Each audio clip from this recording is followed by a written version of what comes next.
Right. 4-4. Simplifying fractions with exponents. I got a wide variety of problems, but I'm breaking 4-4 down into two different ones because it would just be too darn long.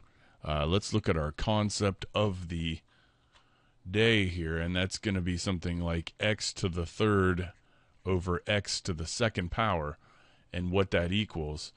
If you were doing this, that would simplify, of course, to this would equal x times x times x over x times x. Now, what's left? Well, we know from the last time that if you have a variable on the top with a variable on the bottom, you can cancel them, making these all like ones here. 1, 1, 1.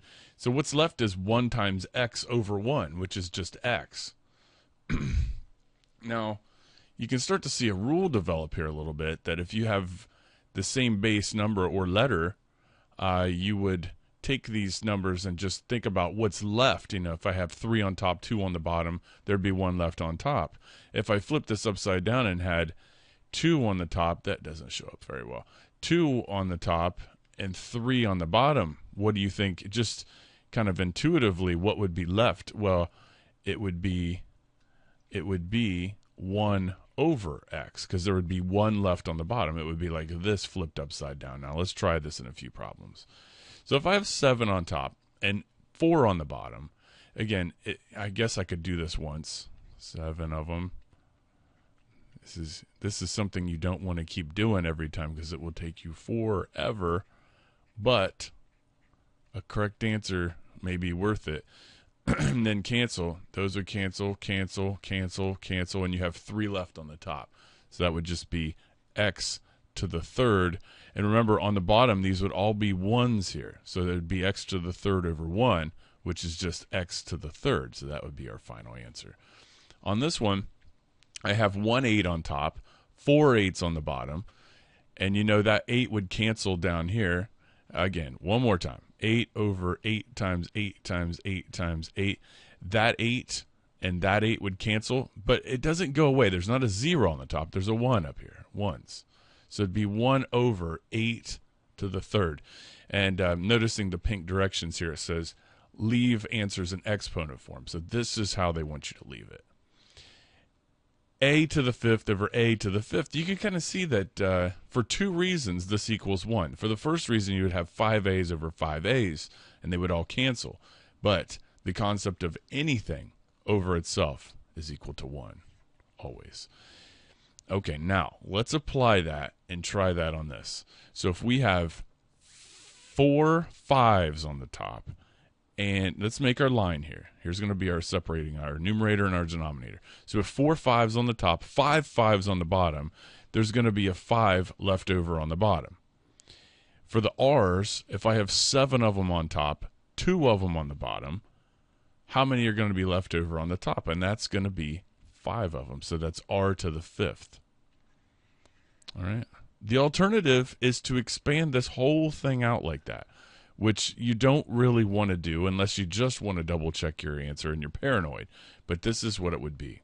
Okay, try it again. Here's my separator. I have 5 A's on the top, 3 A's on the bottom. That would leave me how many A's on the top?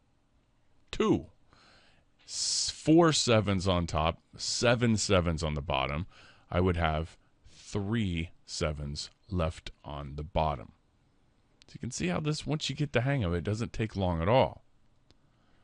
What you need is some more examples. Okay. Here's another one. Oh, this time, by the way, we have s to the 0 power. So we need to remember anything including x to the 0 power is 1. So 7 to the 0 is 1. Anytime you see something to the 0 power, it equals 1.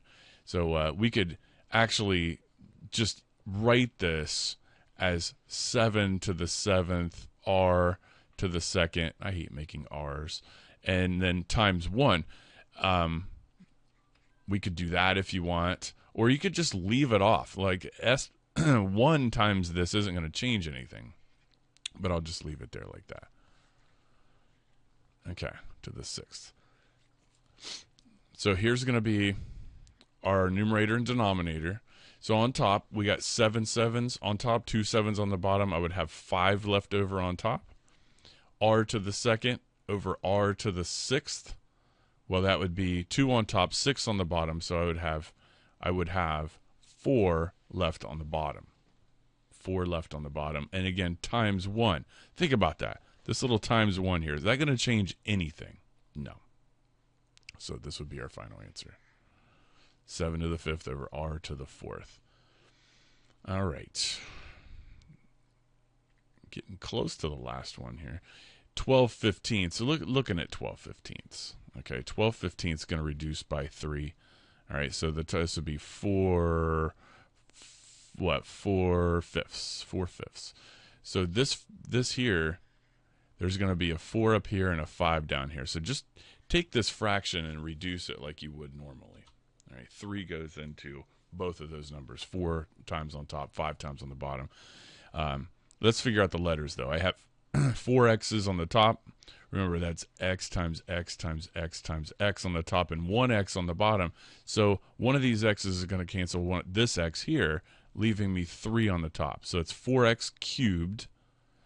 And what's left for the y's? Well, I got 2 on top, 3 on the bottom, so I'll have 1 left on the bottom. You could say y to the first there. There wouldn't be anything wrong with that, except you usually don't do that. So just 5y. Kind of cool. You get to cancel all this stuff. It's really fun. Last concept. This is a concept that leads into the next video here. What is the difference between these two things? Well, let me try to show you what the difference is. We'll start with this one over here. This is x to the 4th times x squared. Well, here's x to the 4th.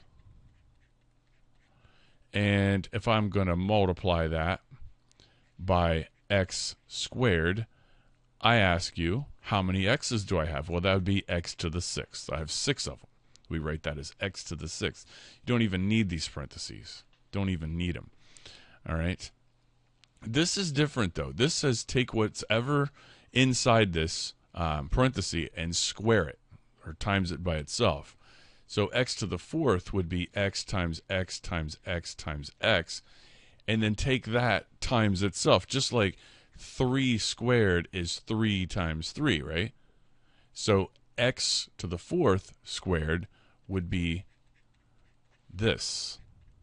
It would be 2 sets of those, just like this is 2 sets of 3. All right, so how many x's do I have here? Well, that's x to the 8th power. Now, hopefully you see something happen here. Hopefully. If you have x to the 4th squared, you can just call that x to the 4 times 2 power, 8. So let's say I had x to the 3rd to the 4th power. Well, that'd be x to the 12th. What if I had x to the 7th, let's say x squared to the 7th. That'd be x to the 14th power, and so on. This is going to be the concept in the next video. Have a good one.